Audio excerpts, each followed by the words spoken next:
Hello students, good morning. हमारे screen पे अभी एक छोटा सा क्वेश्चन है। क्वेश्चन एक बार पढ़ लीजिए। A bulb of rated values 60 volt and 10 watt is connected in series with a source of 100 volt and 50 hertz. The coefficient of self-induction of a coil to be connected in series for its operation will be। देखो यहाँ first of all हम लोग की data keywords highlight कर लेते हैं। अगर हम यहाँ पे कीवर्ड्स की बात करें, जी हाँ, देखो हमारे पास ना बल्ब का रेटेड वैल्यूज दिया है 60 वोल्ट एंड 10 वॉट। ठीक है, तो अगर मैं आपसे बोलूं कि ये हमारे पास एक बल्ब है, suppose this is a bulb having rated value 60 volt and 10 what. अगर हम इस बल्ब का रेसिस्टेंस फाइंड करना चाहें, इस बल्ब का अगर हम रेसिस्टेंस फाइंड करना चाहें तो क्या फॉर्मूला यूज करेंगे? भी रेटेड स्क्वायर, भी rated square divided by P rated, ये हो जाएगा फॉर्मूला। ठीक है, एंड यहां से देखो resistance of bulb equal to V square, that means 60 volt का square, that means 3600 and divided by P rated, that means 10 watt. यहाँ देखो 10 एंड 10, सॉरी, जीरो से एक जीरो कैंसिल आउट हो गया, तो हमें रेसिस्टेंस ऑफ बल्ब मिल गया 360 ओम।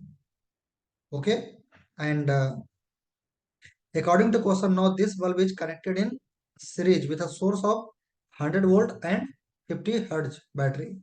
देखो ये क्या है ना, फर्स्ट ऑफ ऑल तो ये समझो कि अगर हम इस बल्ब को उस बैटरी के क्रॉस अगर डायरेक्टली कनेक्ट कर देंगे, और यहाँ पे जो बैटरी वो डीसी नहीं एसी बैटरी है, क्योंकि देखो उसके पास फ्रीक्वेंसी भी दिया हुआ है, इसका मतलब है कि वो एसी सोर्स कनेक्टेड है। एंड ये जो एसी सोर्स है ना, इसका भी डेटा दे रखा है 100 वोल्ट एंड 50 हर्ट्ज, आपको ये दिया हुआ है। ठीक है, अब बात यह है कि अगर हम ये 100 वोल्ट डायरेक्ट इस बल्ब को प्रोवाइड करेंगे तो क्या ये बल्ब ग्लो करेगा, ऑपरेट करेगा? नहीं, क्योंकि ये बल्ब का जो ये रेटेड वोल्टेज है वो 60 वोल्ट है। तो अगर रेटेड वोल्टेज का मतलब ये हो गया कि ये मैक्सिमम वोल्ट हो गया।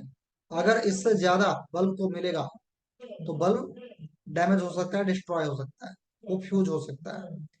तो अगर हम डायरेक्टली इसे कनेक्ट करेंगे तब तो ये फ्यूज हो जाएगा। तो यहाँ देखो क्वेश्चन आगे पूछा है, the coefficient of self induction of a coil to be connected in series for its operation.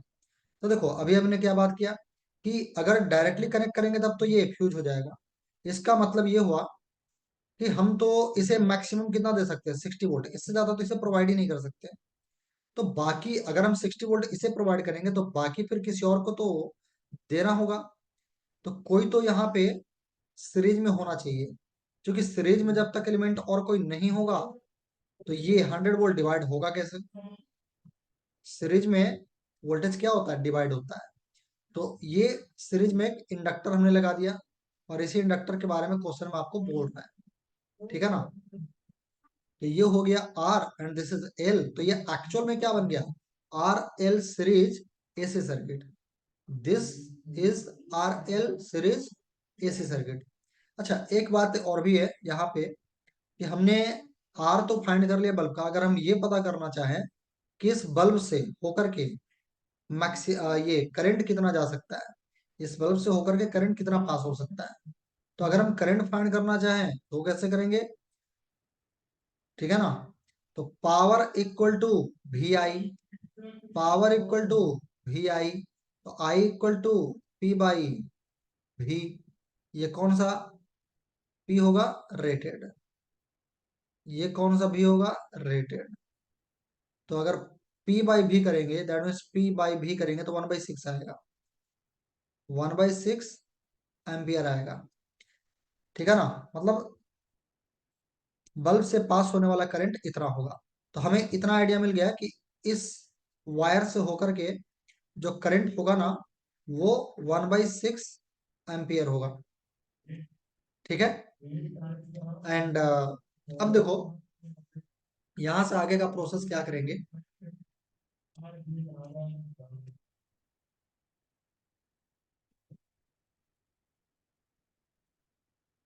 इसके अक्रॉस हमें कितना, इसके क्रॉस कितना मिलेगा 60 वोल्ट। एंड इसके क्रॉस जो वोल्टेज होगा वो VL होगा। एसी सर्किट में आपको मालूम होगा कि ये दोनों का जो वेक्टर एडिशन होगा, वोल्टेज का जो वेक्टर एडिशन होगा वो कितना हो जाएगा 100 वोल्ट, है ना। तो यहाँ पर अगर सब फेजर डायग्राम बनाते हैं, फेजर डायग्राम, तो आपको मालूम होगा कि यहाँ क्या होगा V R voltage across resistor, and यहाँ क्या होगा वोल्टेज अक्रॉस इंडक्टर, है ना। इंडक्टर का जो वोल्टेज होता है वो लीड कर रहा होता है वोल्टेज अक्रॉस रसिस्टर के, और कितने से लीड करता है 5/2 से, है ना। जो करंट होता है वो लैग करता है इंडक्टर में, बट वोल्टेज जो है वो लीड करता है। तो ये आपने पढ़ा होगा, मालूम होगा। यहाँ देखो इनका रिजल्टेंट ही तो 100 वोल्ट होने वाला है, तो ये एक्चुअल में कितना है 100 वोल्ट। तो ये अगर हम मालूम करना चाहें V L is equal to, तो हमें क्या लिखना चाहिए √ 100² that means 10⁴ minus V R देखो कितना था 60 वोल्ट, तो ये हो जाएगा 3600। तो यहाँ देखो 10,000 minus 3600 that means 6400 over root, and root से बाहर कितना आ जाएगा वो 80 वोल्ट, है ना। मतलब ये पता चल गया कि इंडक्टर के क्रॉस जो वोल्टेज होगा वो कितना होगा 80 वोल्ट। अब देखो ये जो भी है ओम्स लॉ के अकॉर्डिंग हम इस भी को क्या लिख सकते हैं IXL एंड इक्वल टू 80। अब क्या है यहां से बस सॉल्व करना। एक्सएल को लिख सकते हैं ω L, आई को हम डिवाइड में ले जा सकते हैं, तो 80/1/6, चूंकि करंट देखो कितना 1/6, ये 6 न्यूमरेटर में जाएगा, तो ये बन जाएगा कितना 480, है ना। और बस सॉल्व करते जाओ आंसर आपको मिल जाएगा। ओमेगा को लिख सकते हैं 2 pi into frequency, frequency 50 given है, तो 2 πf और इंटू एल, और इक्वल टू 480।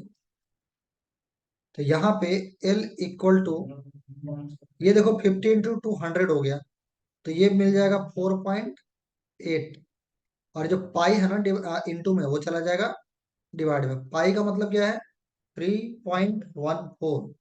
तो जब हम लोग इसे सॉल्व करेंगे ना तो ये सॉल्व होकर के करीब करीब आपको 1 देखो यहाँ पर ऑप्शन में 1.2.3.3 ये है, यहाँ पर आप ऑब्वियस सी बात है कि ये 4.8 है, और ये पाई का वैल्यू 3.14, तो ऑब्वियस सी बात है कि डिवाइड होकर के 1 पॉइंट समथिंग ही आएगा।